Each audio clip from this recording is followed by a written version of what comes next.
Greg Stone, the owner of a jewelry store chain, built his business from the ground up. His stores were known for elegance, exquisite service, and refined products. But recently, something had gone wrong. Customer reviews were getting worse. Some complained about the rude attitude of the staff, others about the mismatch between price and quality. Sales had dropped, and employee turnover reached a troubling level. Greg sat in his spacious office on the top floor of the building, with panoramic windows overlooking the city center. His personal assistant, Laura, placed yet another report on his desk showing declining profits. "They say everything is under control." Laura nervously adjusted her glasses. "But that's not true," Greg replied dryly, flipping through the pages of the report. "If everything is under control, why am I getting complaints from regular customers?" He paused, tapping his pen on the desk. He needed to understand what was happening inside the business. Not from reports, but from his own experience. "I'll check it myself," he finally said. "Check it." Laura raised an eyebrow. "I'll go there as an ordinary customer. No one should recognize me." The next morning, Greg left his expensive suit in the closet. He put on simple jeans, a dark sweater, and a baseball cap that hid his recognizable hairstyle. The stubble on his face gave him the appearance of an ordinary man. Before leaving, he glanced at his reflection in the mirror. He saw not a confident businessman, but an ordinary man who could easily be ignored. He chose a store in the city center, one of the best in the chain. This was where he expected to see flawless service and friendly consultants. But as soon as he entered, he felt that something was off. The room was cold. The air conditioner was running at full power, even though it was quite cool outside. The floor showed traces of dirty shoes. The glass displays were shiny, but the atmosphere felt cold and detached. Behind the counter were two female consultants. One, a blonde, was intently typing something on the cash register, not even lifting her head.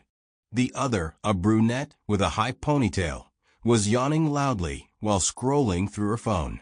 Greg approached the display case where diamond rings were displayed. He carefully examined one, expecting someone to approach him. But after a few minutes, no response. He gently tapped his finger on the glass. The blonde sighed, put down her documents, and slowly walked over to him. "Can I help you?" she asked indifferently, without even looking at him. "Yes, I'd like to see this ring," Greg replied calmly. The girl took the ring and placed it on a black velvet tray. "Here you go. It's white gold with a 0.5 carat diamond. The price is $3,200. "It's beautiful," Greg said, examining the ring. "Do you have one in yellow gold?" The girl shrugged. "I don't know. Look in the display case."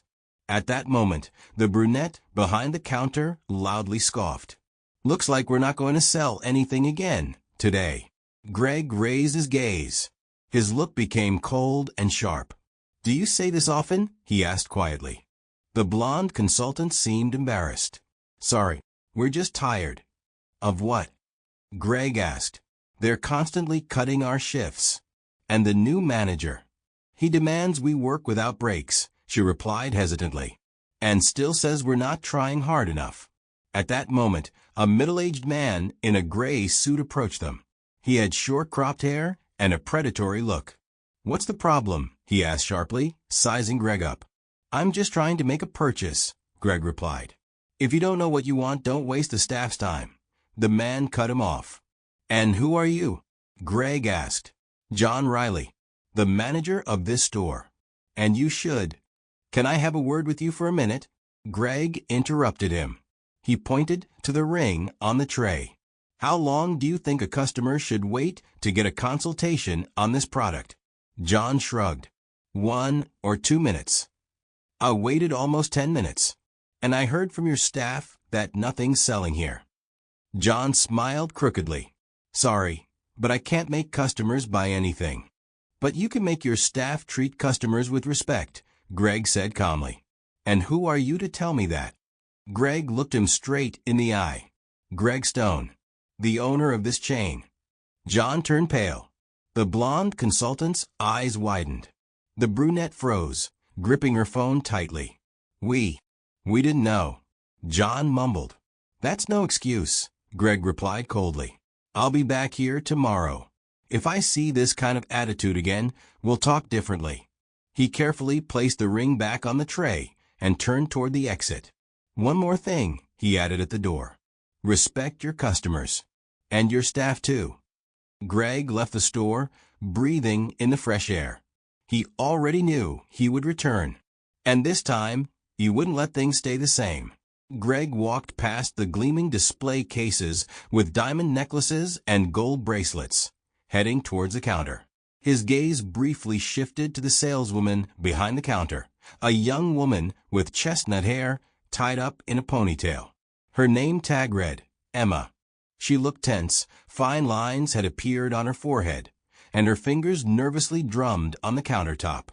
Good afternoon, Greg smiled, trying to appear as a regular customer. Hello. How can I assist you?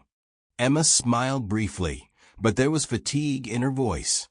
Greg paused for a moment, then nodded toward the display case.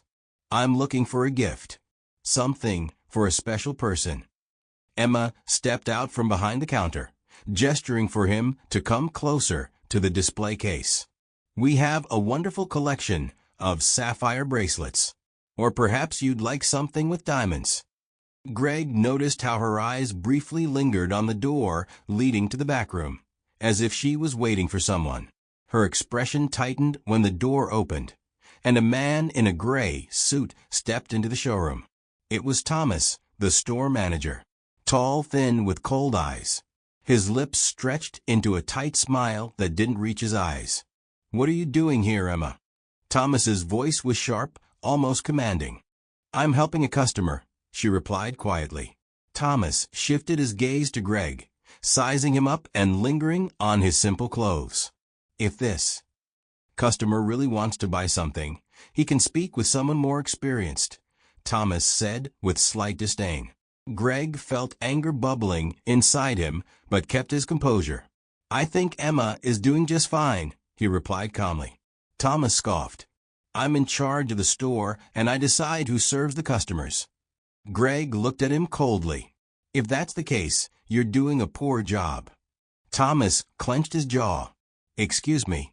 Greg paused and looked at Emma, who lowered her gaze as though embarrassed by the situation. Then he looked back at Thomas. I see how the staff is treated in my store, and this is not the attitude I expect. Thomas's eyes narrowed. In your store? Greg smiled calmly. Yes, I'm the owner of this chain, and it seems it's time for some changes. Thomas opened his mouth, but words failed him. Emma stared at Greg in shock, then glanced at Thomas, who had suddenly gone pale. Greg stepped forward and leaned closer to Thomas. You have two options. You start treating the staff with respect, or you find another job. Thomas stood silently, his face frozen. Greg stepped back and turned to Emma. Show me the sapphire bracelet, please. Emma came to life again, quickly approaching the display case and pulling out a small velvet box. Her hands still trembled, but there was a glimmer of hope in her eyes. Greg took the bracelet, carefully examined it, and smiled. Perfect choice. Thomas sighed heavily, muttering something under his breath, and turned to leave for the back room. Greg handed Emma his card. And one more thing, you're doing great. Don't let anyone tell you otherwise. She nodded slightly, a bit embarrassed. Thank you. Sir. Greg smiled. Just Greg. As he left the store, he felt a sense of peace. This was just the first step. But he knew that now, everything would begin to change. The next morning, Greg sat in his office, reviewing the store reports. His phone vibrated a message from Emma. Thank you for yesterday. Today, Thomas was more polite. And for the first time in months, I feel like I can breathe freely. I hope this is just the beginning. Greg smiled. Yes, this was just the beginning. Greg leaned back in his chair, holding the phone in his hands, and remained silent for a few seconds. He knew that the changes in the store were just beginning. But this incident was important. It showed that even small steps could create big waves. And although Thomas had probably not yet let go of his pride, Greg was confident that things would gradually change. The next day, he headed to the company's headquarters. By chance, he ran into a few former employees who had left the store due to conflicts with the management. They all greeted him warmly, and Greg noticed the gratitude in their eyes when they learned he was going to reform the company. Upon entering the office, Greg noticed a new atmosphere. Even employees who had looked nervous and dissatisfied just the day before were now smiling and working with more dedication. "Hey, Greg," shouted one of the managers, Joe, as he approached him. "There's news." Greg smiled. "What's the new plan?" Joe leaned in, as if he had something important to share. "There's a rumor that there will be redevelopment on the upper floors. More millions for expansion. Maybe we'll get new investments and promotions for each of us." Greg nodded thoughtfully. This was much more than he had initially expected. If he could change the attitude toward employees at the lower levels, it created perfect conditions for restructuring the company. "You're not wrong, Joe. This is just the beginning," he replied with another smile. The next week, Greg traveled to another branch. This time, he was set to have a brief talk with the managers and staff. Everyone was present when he walked into the meeting room. "Hello," Greg began, looking at the people in the room. "Today, I want to talk not about numbers, but about people. You are the heart of this company, and it's time for change. We all have equal rights and should feel supported by one another." Everyone was surprised, and a few people looked at him with distrust. But Greg continued. "We will provide more opportunities for growth. We will work together, and together we will succeed. No one will be isolated, and no one will be ignored. It's important to me that you feel your efforts are not in vain." Several employees exchanged glances, and one of them, an older manager named James, raised his hand. "Greg, we're all grateful for your words, but will this be real? Because we've been promised these changes for a long time. How can we be sure that this time it will be different?" Greg looked at James and replied, "I'm not here to make promises. I'm here to act. I think you'll see these changes for yourselves. If you don't notice them, ask and we'll discuss it. But it's important that we support one another. And if you're ready to do that, we'll be on the right path." Suddenly, there was silence in the room. Many people started to feel that Greg was serious, that his words weren't empty. And, although this was just the beginning, the changes were already beginning to be felt. After the meeting, Emma approached him. She was excited, but it was clear she felt a sense of relief. "Greg, I don't know how to thank you. It's true that everything is starting to change. I can already feel it myself." Greg smiled. "This is just the beginning, Emma. But together, we'll make this a truly comfortable place for everyone." She nodded, and he saw her face light up with genuine gratitude. He liked how the atmosphere in the company was changing. It wasn't just about business. It was a real change for the better that he had been waiting for so long. And Greg knew this was just the beginning. The real changes were only gaining momentum. A few weeks after that important meeting in the office, Greg began to notice how the changes in people's attitudes toward work were starting to bear fruit. Employees became more proactive, there was new energy, and even the most difficult projects were being solved much faster. Clients also felt the improvement. Services became more efficient, and the atmosphere in the stores friendlier. But Greg understood that this was not enough. He wanted more efficiency, more engagement, more results. He decided to meet again with the key managers to plan the next steps for the company's development. This time he headed to the headquarters, where he met with Tim, one of the senior managers. They were set to discuss new strategies for improving sales and attracting new clients.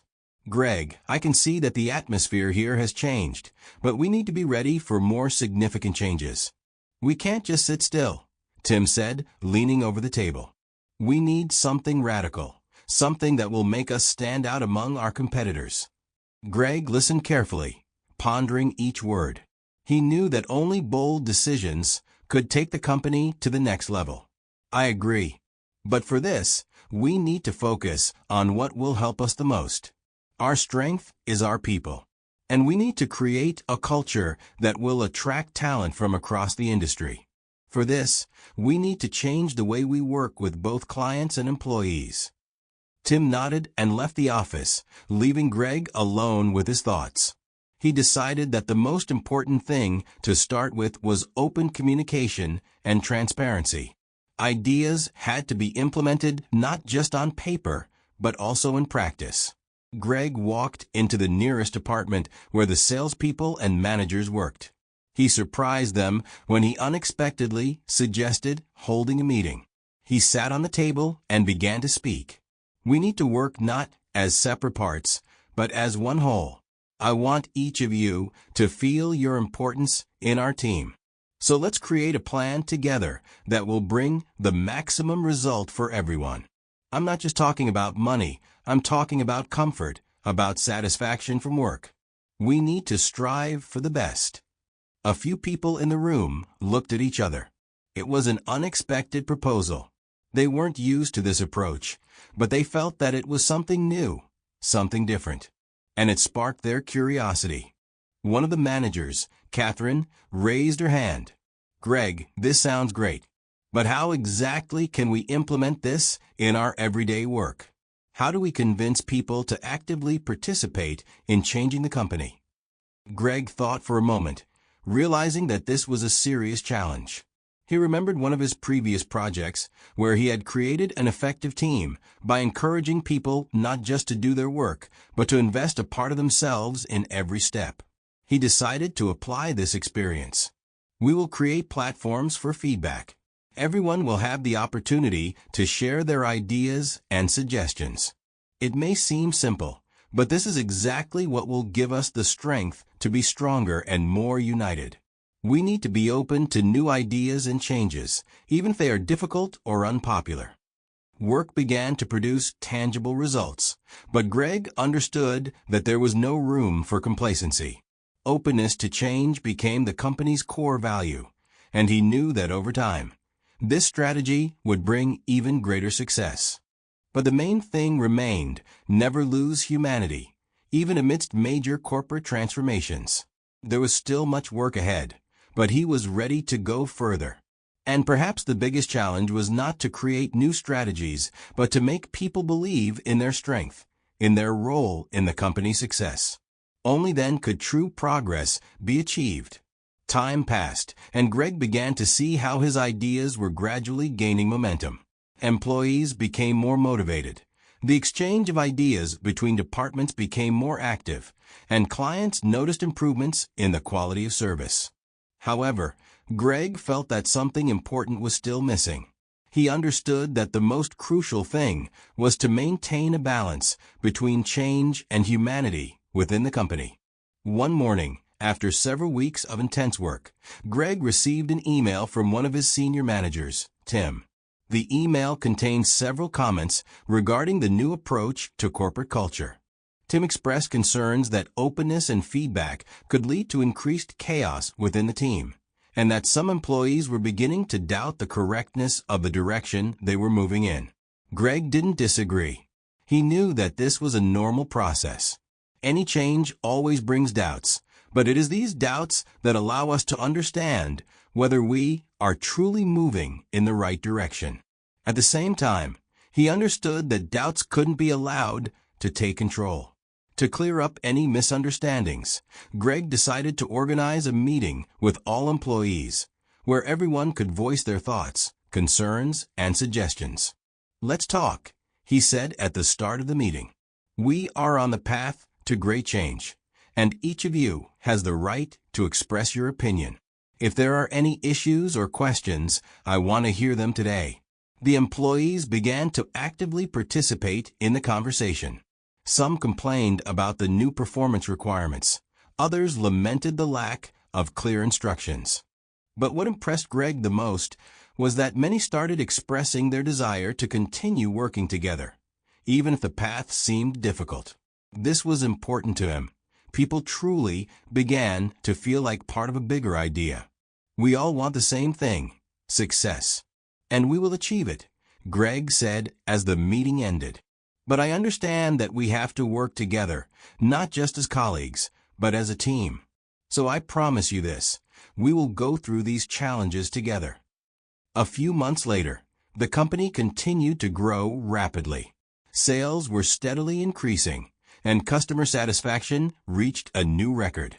Employees began to feel like important participants in the process, and the corporate culture became closely tied to openness and mutual support.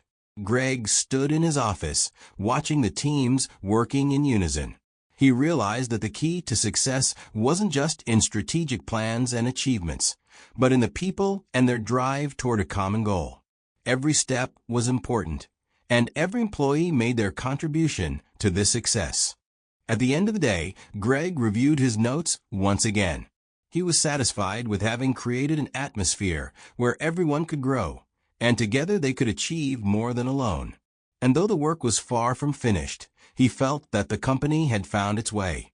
A path to success based on humanity, openness, and collaboration. And this was only the beginning. After several months of hard work and dedication to his cause, Greg realized that the changes he had initiated had not only transformed the atmosphere in the company, but also the very essence of its development. Employees began to see themselves as true partners, not just as workers. Each of them felt a sense of responsibility for the collective success, and was ready to put in more effort to achieve that success. The company continued to thrive. Constant feedback from clients was positive, and productivity was rising. But what pleased Greg the most was how the atmosphere within the team had changed. He no longer felt a distance between himself and the employees.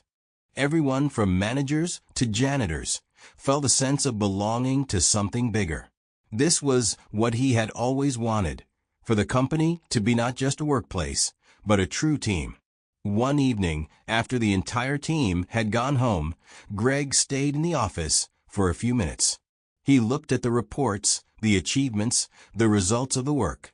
Everything was pointing toward the company becoming a market leader. But what he valued the most was the people. They had changed, become more open, trusting, and ready to collaborate and overcome any challenges together. Greg stood up, gazing out the window at the evening city.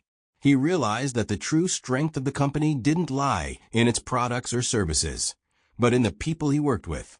Their belief in the common goal, their commitment, and their drive for change were the keys to success. And although many challenges still lay ahead, he was no longer afraid of them. He knew that with the right team and this approach, even the biggest obstacles could be overcome. That night he understood one thing. Change begins not only in strategy or processes, but in the heart of every person who makes up the team. And he was ready to move forward, believing that every small step toward change was already a great achievement. With these thoughts, he headed home, filled with new hope for the future and the confidence that everything he had done was the right thing.